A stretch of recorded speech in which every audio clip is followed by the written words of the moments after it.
நமது வாழ்வில் ஆரோக்கியம் டெலிகிராம் குழுவில் பயணிக்கும் அனைத்து அடியாருக்கும் இனிய ஆத்ம வணக்கம். சிறப்பு விருந்தாக வந்திருக்கும் சந்த கம்மிமணி சிவ பாலசுப்ரமணியம் ஐயா அவர்களை நமது குழுவின் சார்பாக வருக வருக என அன்புற வரவேற்கிறேன். இன்றைய வகுப்பு ஆடி நாயகி பல்லடத்தில் இருந்து. நன்றியா சாப்பிட்டீங்க.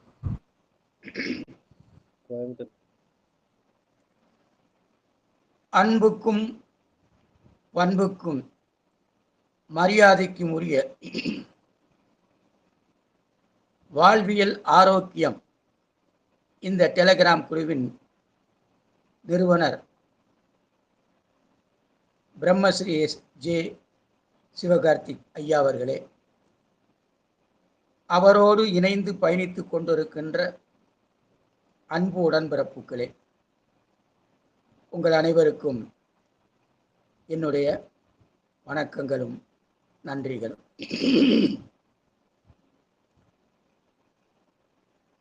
ஆடி நாயகி. ஆடி மாதத்தில் அம்பிகைக்குத்தான் முதலிடம். உலகெங்கும் இருக்கின்ற அம்பிகையின் கோவில்களில் ஆடி செவ்வாய், ஆடி வெள்ளி, ஆடி கிருத்திகை, ஆடி அமாவாசை, ஆடி பூரம் போன்ற நாட்களில் அம்பிகை கோவில்களில் பிரபலமாக பூஜைகள் நடக்கும். மற்ற மாதங்களில் அம்பிகை மங்களகரமாக இருந்தாலும் இந்த ஆடி மாதத்திலே முழு மங்களகரமாக இருக்கின்றார். ஆகவேதான் ஆடி மாதம் பராசக்தியின் மாதம், ஆடி மாதம் ஆதிபராசக்தியின் மாதம், அம்பிகையின் மாதம் என்றெல்லாம் சொல்லுவார்கள். இந்த ஆடி மாதத்திலேதான் பெரும்பாலும் நம் குலதெய்வங்களை வழிபாடு செய்கிறார்கள். அந்தந்த கோவிலுக்கு உரிய பங்காளிகள், மாமன் மைத்துனர்கள், நண்பர்கள், அன்பர்கள் அனைவரும் கூடி ஆடி மாதத்தில் அம்பிகைக்கு அபிஷேகம், அலங்காரம் மிகச்சிறப்பாக செய்து பொங்கலிட்டு படையலிட்டு பூஜை செய்வார்கள். ஏனைய மாதங்களில் அம்பிகை கோவிலுக்கு செல்லாதவர்களும் குலதெய்வம் கோவிலுக்கு செல்லாதவர்களும் இந்த ஆடி மாதத்தில் அவசியம் செல்வார்கள். குறிப்பாக ஆடி 18. இந்த ஆடி 18 அதை சுற்றி இருக்கக்கூடிய நல்ல நாட்களில் பக்த பெருமக்கள் அம்பிகையை தேடி ஓடுவார்கள். இந்த ஆடி மாதத்தில் முழுவதுமே அம்பிகைக்கு உண்டானது. எப்படி 10 பேர் இருக்கின்ற ஒரு இடத்தில் ஒரு பதவியில் இருக்கின்ற ஒருவர் தனியாக ஒரு பதவி வாங்கி அரசாள்வதை போல் இந்த ஆடி மாதம் தாயாருக்குரியது. ஆகவேதான் ஆடி நாயகி. இறைவனை பாடுகின்ற அருளாளர்கள் கூட அம்மையே அப்பா என்றுதான் பாடியிருக்கிறார்கள். மாணிக்கவாசக பெருமான் அம்மையே அப்பா என்றுதான் பாடுவார். காரணம், அம்மை இல்லாமல் அப்பன் இல்லை, அப்பன் இல்லாமலும் அம்மை இல்லை. ஆனால் அழைக்கின்ற பொழுதெல்லாம் அம்மையே அப்பா என்றுதான் மாணிக்கவாசக பெருந்தகை அழைக்கிறார். அது மட்டுமல்ல, அன்னையும் பிதாவும் முன்னறி தெய்வம் என்று ஔவையார் சொல்லுவார். தாயிற் சிறந்த கோயிலும் இல்லை என்று வெற்றி வேர்க்கை சொல்லும். மீனாட்சி கல்யாணம், சீதா கல்யாணம், வள்ளி திருமணம் என்றெல்லாம் மங்களமான விழாக்களை அம்பிகையின் பெயரில்தான் நாம் அழைக்கின்றோம். கங்காய், யமுனா, காவேரி, நர்மதா என்று அதனால்தான் நதிகளின் பெயரையும் பெண்களின் பெயரால் நாம் அழைக்கிறோம். பொதுவாக பெண்கள் புத்திசாலி, அப்படி என்றால் ஆண்கள் புத்திசாலி இல்லையா என்று கேட்கக்கூடாது. சில நேரங்களில் பெண்கள் எடுக்கின்ற முடிவு மிகச் சிறப்பாக இருக்கும். அவர்கள் செய்கின்ற செயல்கள் செழிப்பாக இருக்கும். உதாரணத்துக்கு பட்டினத்தார் அவர்கள் பிறவாது இருக்க வரம் தரல் வேண்டும் என்று பரமனிடம் கேட்டார். இதுல 4 வார்த்தைகள் வரும். பிறவாதிருக்க வரம் தரல் வேண்டும் என்றார். ஆனால் காரைக்கால் அம்மையார் சுருக்கமாக பிறவாமை வேண்டும் என்றார். அதாவது அவர் 4 வார்த்தைகளில் கேட்ட அதே பொருளை அம்மையார் 2 வார்த்தைகளில் கேட்டார். ஆகவேதான் பெண்களுக்கு புத்தி கூர்மை அதிகம் என்று சொல்லுவார்கள். ஆடி மாதம் அம்பிகைக்கு உரிய மாதம் என்று சொன்னேன். ஆடி நாயகி என்று சொன்னேன். இதிலே மதுரையிலே குமரகுருபர சுவாமிகள் மீனாட்சி அம்மை பிள்ளைத்தமிழ் என்பதை இயற்றி சபையில் படித்தார்கள், அரங்கேற்றம் செய்தார்கள். அப்பொழுது மீனாட்சி அம்மையே சித்தாடை கட்டிய ஒரு சிறு குழந்தையாக அங்கே வந்து அந்த அரங்கேற்றத்தில் அமர்ந்திருந்த மன்னரின் அருகில் அமர்ந்திருந்து இந்த பாடலை பூராம் பாடல் முழுவதையும் கேட்டார்கள். அப்படி மீனாட்சி அம்மை பிள்ளைத்தமிழை குமரகுருபரர் படிக்க படிக்க அந்த மீனாட்சி அம்மை அங்கே வந்து இருந்து ரசித்து கேட்டார்கள்.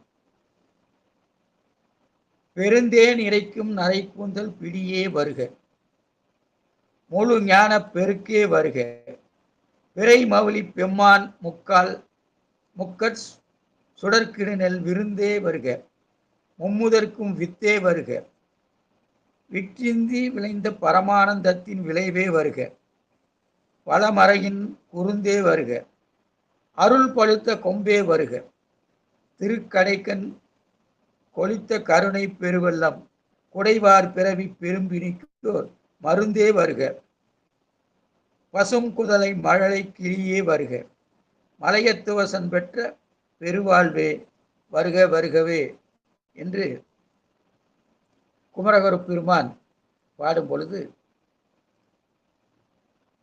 மீனாட்சி அம்மையாரே சிறு குழந்தையாக, சிறு பெண் குழந்தையாக அவர் அருகில் இருந்து இந்த பாடலை கேட்டார். எளியவர்க்கு எளியவளாக இருக்கிறவள் அம்பிகை. ஒரு வீட்டில் ஒரு குழந்தை அழுகிறது என்றால் தந்தையும் கவனிப்பார், ஆனால் அதைவிட தாய் முதலில் கவனிப்பாள். தாய்க்குத்தான் அந்த குழந்தையின் அழுகுரல் முதலில் கேட்கும். சீர்காழியிலே திருஞான சம்பந்த பெருமான் அந்த குளக்கரையிலே அமர்ந்து அழுது கொண்டிருக்கின்ற பொழுது அம்மையார் தான் முதலில் பார்த்தார். அந்த குழந்தையை வாரி எடுத்து அந்த குழந்தைக்கு ஞானப்பால் ஊட்டினார். அதனால்தான்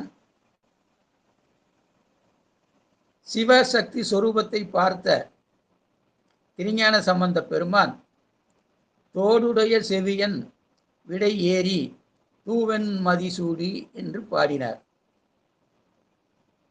இதிலே தோடு என்பது பெண்கள் அணிகின்ற அணிகலன், பெண்கள் காதில் அணிகின்ற அணிகலன் என்றால் திருஞான சம்பந்த பெருமான் தாயைத்தான் முதலில் பாடினார். தோடுடைய செவியன், அந்த தோடை அணிந்த செவியன் அர்த்தநாரீஸ்வரர் என்ற கருத்தில் அந்த பாடலை பாடினார். இறைவனையும் இறைவியையும் ஒரு சேர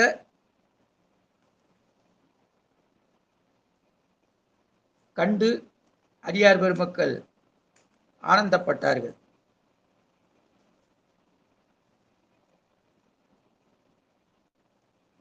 அப்படி அனைத்தும் அன்னை வசம்.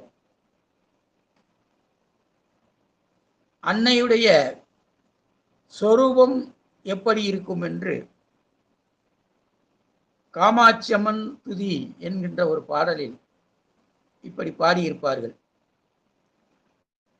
10 விரல் மோதினம் எத்தனை பிரகாசம் அது பாடகத்தண்டை கொலுசும் பச்சை வைடூரியம் இச்சையாயிலைத்த பாதச்சிலம்பினொலியும் முத்து மூக்குத்தியும் ரத்தின பதக்கமும் மோகன மாலை அழகும் முழுவதும் வைடூரியம் புஷ்பராகத்தினால் முடிந்திட்ட தாலி அழகும் சுத்தமாயிருக்கின்ற காதினில் கம்மலும் செங்கையில் பொன் கங்கணமும் ஜெகமலாம் விலை பெற்ற முகமெலாம் பொலிவுற்ற சிறுகாது கொப்பினழகும் அத்திவரதன் தங்கை சக்தி சிவரூபத்தை அடியனார் சொல்ல திறமோ அழகான காஞ்சியில் புகழாக வாழ்ந்திடும் அம்மை காமாட்சி உமையே.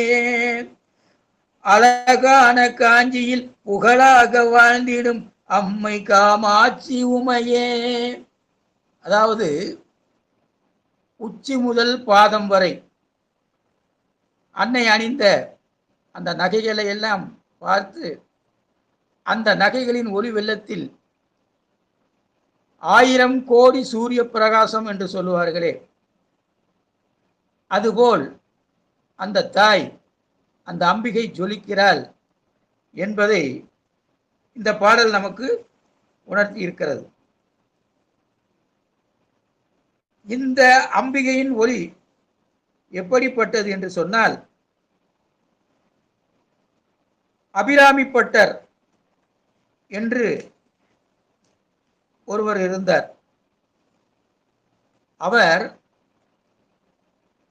சக்தி மீது சக்தியின் பித்தர், சக்தியின் பக்தர் என்பதை விட சக்தியின் பித்தர், சகலமும் சக்தியே என்று நினைக்கின்றவர்.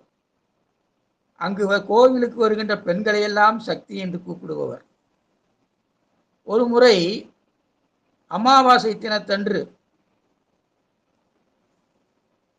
அபிராமி கோவிலில் அவர் அமர்ந்து தியானம் செய்து கொண்டிருந்தார்.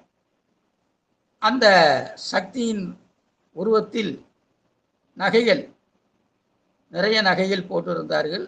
அந்த ஒளி வெள்ளத்தில் நீந்தி கொண்டிருந்த அவர் அப்போது அந்த கோயிலுக்கு வருகை தந்த அரசனை பார்க்கவில்லை.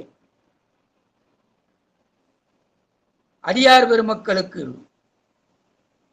ஆண்டவன் மட்டுமே கண்ணுக்கு தெரிவான். நாமார்க்கும் குடியெல்லோம் நமனை அஞ்சோம் என்று பாடினார்கள். இறைவனை நினைத்துக் கொண்டிருப்பவர்களுக்கு இறைவன் மட்டும்தான் கண்ணுக்கு தெரிவார். அப்படி அபிராமிப்பட்டர் அந்த தாயின் ஒளி வெள்ளத்தில் தன்னை மறந்து அமர்ந்திருந்த நேரம் அங்கு அரசன் வருகிறார். அரசனுக்கு யாருமே வந்தவுடன் எழுந்து மரியாதை செய்வது வழக்கம்.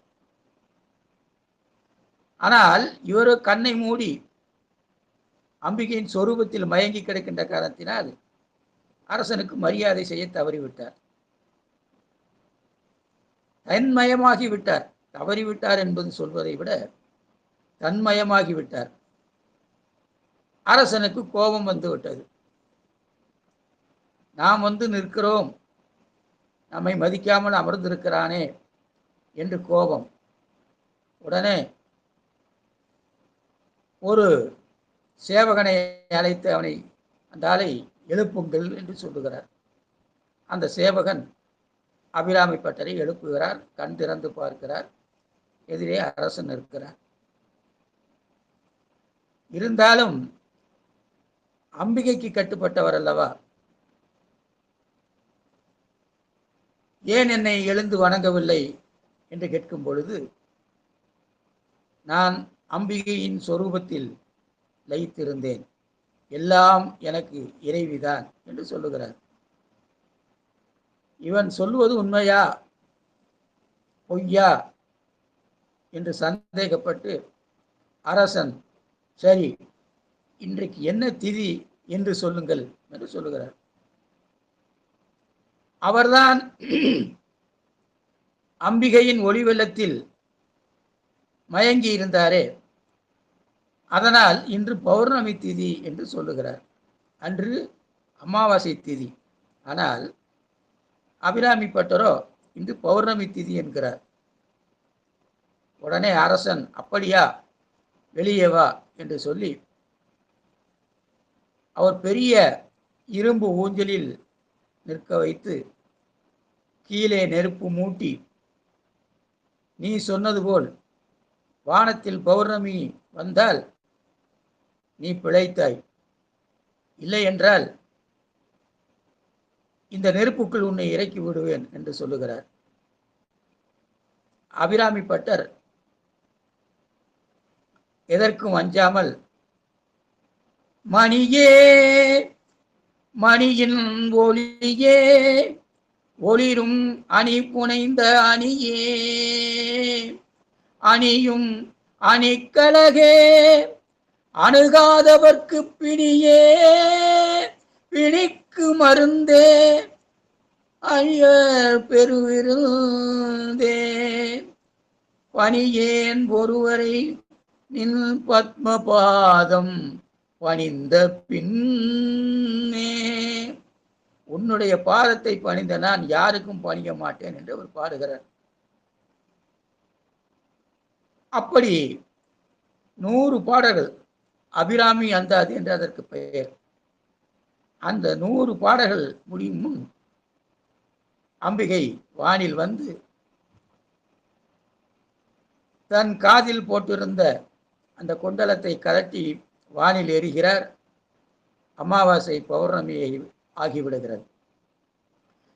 இப்படி பக்தருக்காக குழந்தை போல் இறங்கி வருகின்ற மனப்பாங்கு கொண்டவர் ஆதிபராசக்தி. அதிலும் குறிப்பாக ஆடி மாதம் என்றால் மிகவும் ஆனந்தமாக, மிகவும் அற்புதமாக, சந்தோஷமாக அம்பிகை அமர்ந்திருப்பாளாம். அந்த நேரத்தில் கேட்டது கிடைக்கும். சரி, பௌர்ணமி வந்து விட்டது. அந்த பௌர்ணமி நிலவிலே அந்த அம்பிகையின் முகம் அபிராமிப்பட்டருக்கு தெரிகிறது.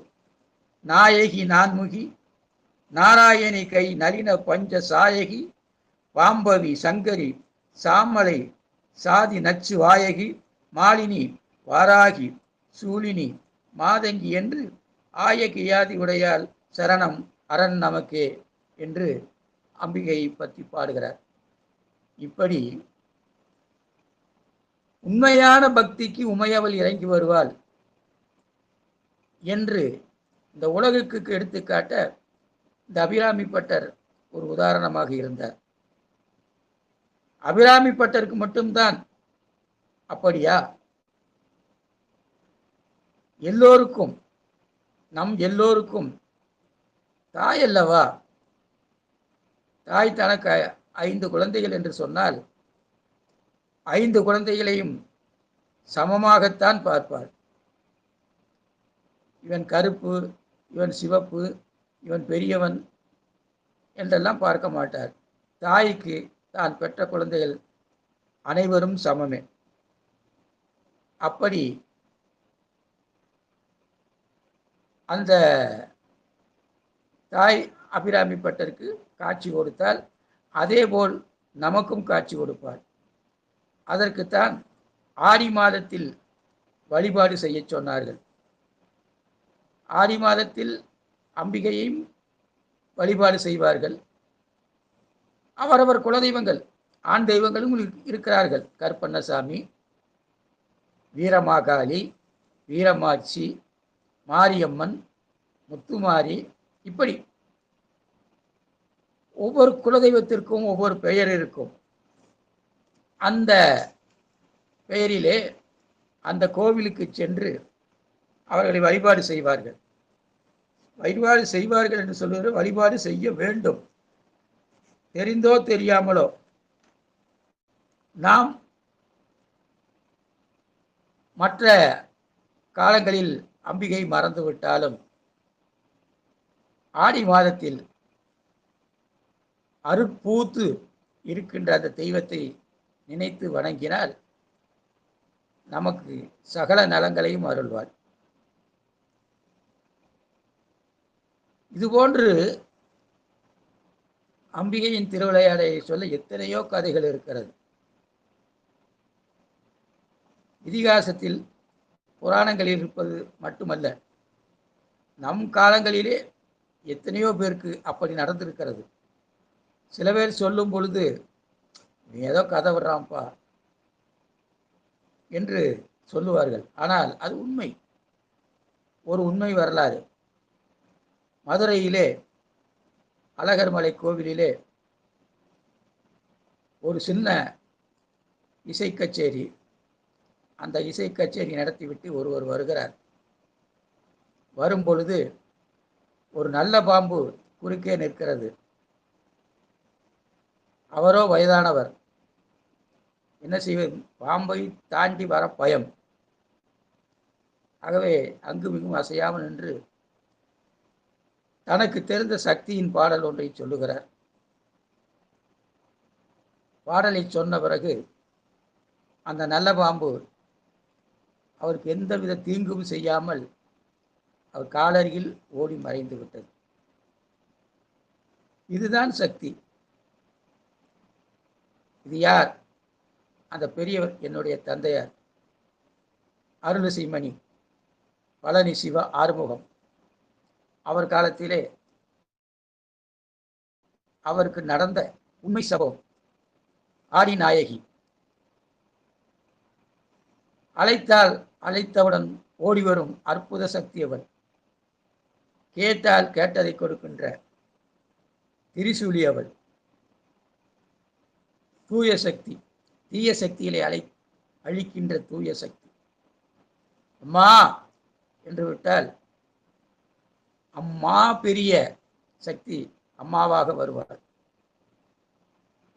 நம் கண்ணீரை துடைக்கின்ற கைகளாக இருப்பார். எல்லாம் நீதான் என்று அவளை அடிபணிந்து விட்டால் நல்ல மழை பெய்யும், நட்ட பயிர் விளையும், குடும்பங்கள் செழிக்கும், குழந்தைகள் படிப்பு செழிக்கும், திருமணமாகாத பெண்களுக்கு திருமணம் கைகூடும், வியாபாரங்கள் செழிக்கும்.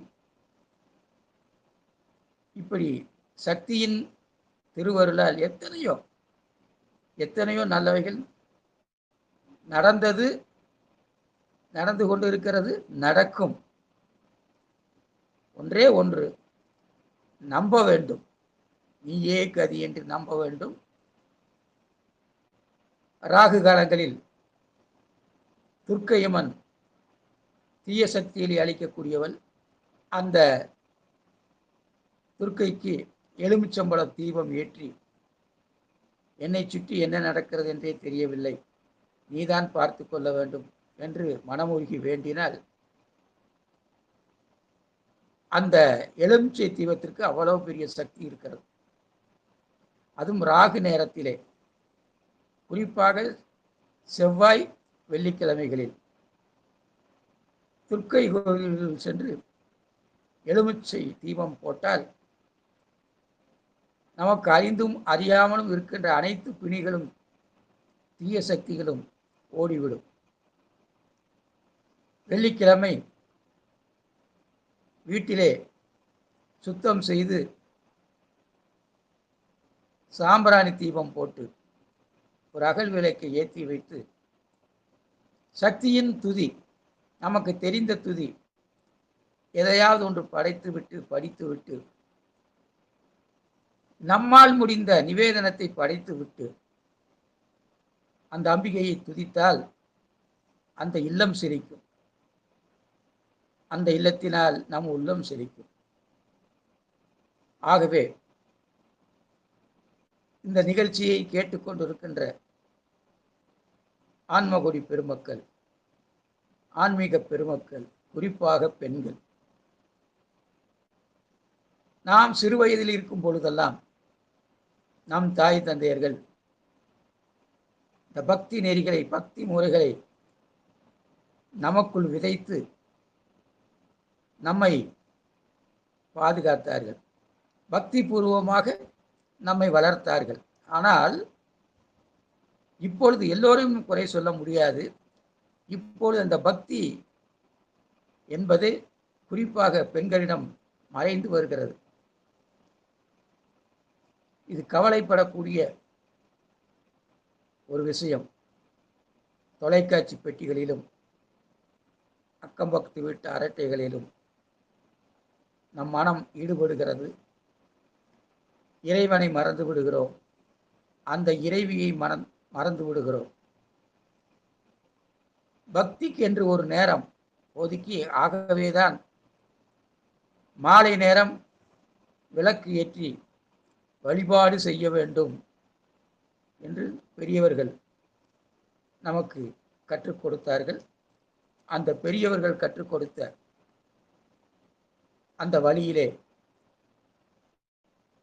ஆடி மாதத்தில் அம்பிகையை வணங்குவோம். அந்த அம்பிகையின் அருளால் எல்லா வளமும் எல்லா நலமும் அடைவோம். ஆடி மாதத்தில் குறிப்பாக ஆடி 18 தினத்தில் ஆற்றோரம் 7 கற்களை நட்டு வைத்து அதை சப்த கன்னிமார் என்று வணங்கி ஒரு இலை மீது ஒரு தீபத்தை ஏற்றி அது அலை மீது விடுவார்கள். ஆடி 18 நடக்கின்ற நிகழ்வு இது. அதனால்தான் பருவம் தப்பாமல் மழை பெய்தது, பருவம் தப்பாமல் பயிர் விளைந்தது, உணவு பற்றாக்குறை ஏற்படவில்லை. இப்படி தொழில்கள் சிறப்பாக இருந்தது. நாமும் அந்த பழைய காலம் போல் பக்தியோடு இருப்போம். இது ஆடி மாதம் என்பதால் ஒரு சிறு பாடலை பாடி நிறைவு செய்ய ஆசைப்படுகிறேன். ஆற்றோரம் பொங்க வச்சு ஆத்தா உன்ன அலங்கரிச்சு, ஆத்தோரம் பொங்கல் வச்சு ஆத்தா உன்ன அலங்கரிச்சு, அம்மன் கொட்டு மேளம் போட்டு வந்தோம் அம்மா, அணி எடுத்து பாட்டு பாடி வந்தோம் அம்மா, அணி எடுத்து பாட்டு பாடி வந்தோம் அம்மா, ஆட்டம் ஆடி பாட்டு பாடி வந்தோம் அம்மா. புத்தம் புது கும்பம் வச்சு அதை பூவாலே அலங்கரிச்சு புத்தம் போது கும்பம் வச்சு அதை பூவாலே அலங்கரிச்சு சித்தம் எல்லாம் நிறைந்திடவே உன்னை சிங்காரிச்சு சுமந்து வந்தோம். பட்டு தாவணி பலபலக்க அம்மா பவள மூக்குத்தி பலபலக்க, பட்டு தாவணி பலபலக்க அம்மா பவள மூக்குத்தி பரிமளிக்க, மக்கள் எல்லாம் ஒன்றிணைந்து மகமாயி வணங்கி வந்தோம். ஆத்தோரம் பொங்க வச்சு ஆத்தா உன்ன அலங்கரிச்சு அம்மன் கொட்டு மேளம் போட்டு வந்தோம் அம்மா, உனக்கு அணி எடுத்து பாட்டு பாடி வந்தோம் அம்மா. அம்மன் கொட்டு மேளம் போட்டு வந்தோம் அம்மா, உனக்கு அணி எடுத்து பாட்டு பாடி வந்தோம் அம்மா. அம்மா அணி எடுத்து பாட்டு பாடி வந்தோம் அம்மா என்று இந்த அம்பிகையின் பாடலோடு ஆடி நாயகி என்று இந்த நிகழ்வை நிறைவு செய்ய ஆசைப்படுகிறேன். எல்லோருக்கும் எல்லா வளமும் எல்லா நலமும் இறைவியின் அருளால் கைகூட வேண்டும். எடுத்தது ஜெயிக்க வேண்டும், எண்ணியது நடக்க வேண்டும், தொட்டது துலங்க வேண்டும் என்று அனைவருடைய குலதெய்வங்களையும் அவரவர்கள் மனதில் நினைத்துக் கொள்ளுங்கள். அந்த குலதெய்வங்கள் உங்கள் மனதிலும் உங்கள் மனையிலும் வந்து இந்த ஆடி மாதத்தில் குடியிருப்பார்கள். அவர்கள் உங்களுக்கும் எனக்கும் உலகில் உள்ள அனைவருக்கும் சகல சௌபாக்கியங்களும் அருள வேண்டும் என்று இந்த எளியவன் பிரார்த்தி கொண்டு இந்த அளவிலே இந்த உரைக்கு திரையிடுகிறேன். நன்றி, வணக்கம்.